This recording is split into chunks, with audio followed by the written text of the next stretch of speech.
Adam dawuh Nabi saha jalma anu tungtungna omongan nu utama kaluar ti dunya nu ucapanana la ilaha illallah geus tangtu asup kana surga anu moal salah. Dulur-dulur mugi pisan ulah gaplah masing loba macana eta kalimah mugi-mugi urang sing husnul khotimah. Lajeng deui sing loba maca sholawat ka Kangjeng Nabi nu kagungan syafaat. Karena ari loba maca sholawat matak tepi kana makomul ma'rifat. Lajeng matak jadi doa diijabah ku Allah nu kagungan sifat rahmah. Anak Adam ayeuna keur maju jalan sarerea ngaburu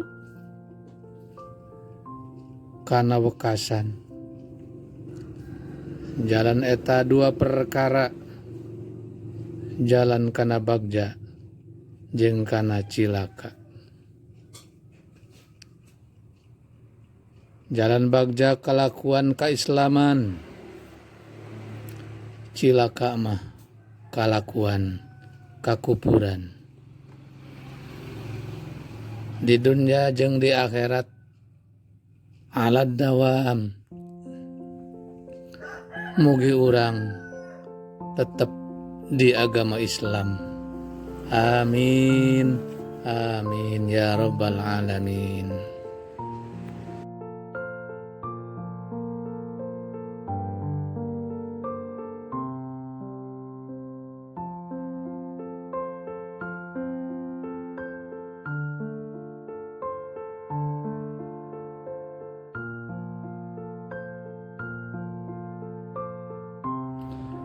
Anak Adam dawuhan Allah Ta'ala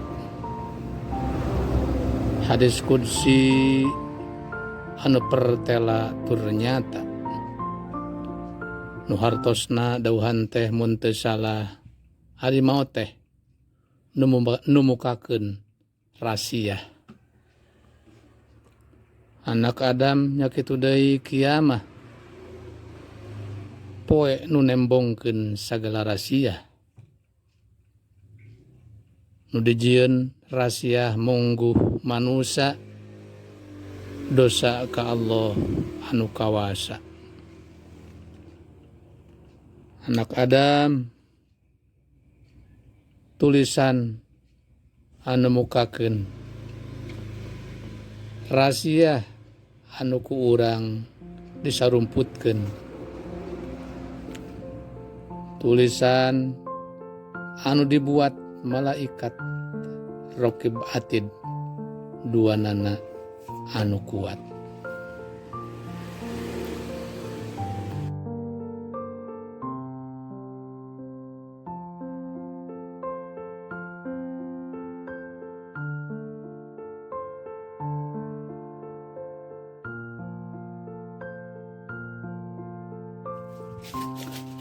Anak Adam ulah osok mokahaan kana dosa anu leutik ngalakonan. Ulah ningali kana leutikna eta dosa sing paos dan ukawasa jeung nyiksa. Anak Adam ari dosa leutik eta mun teu geuwat ditobatan osok menta kana wani ngalakonan dosa gede tobatan ku anjeun masing hade-hade.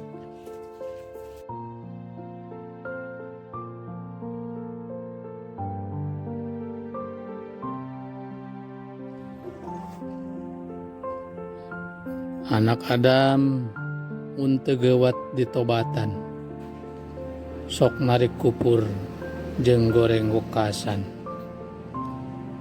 Abdi sadayana nyuhunkeun diraksa, kadat Allah anu murba nu wisesa. Anak Adam anjeun kudu sing rumasa, didamel udat Allah anu kawasa. Tuluy ku Allah dipasihan amanah, poma pisan anjeun ulah rek hianat.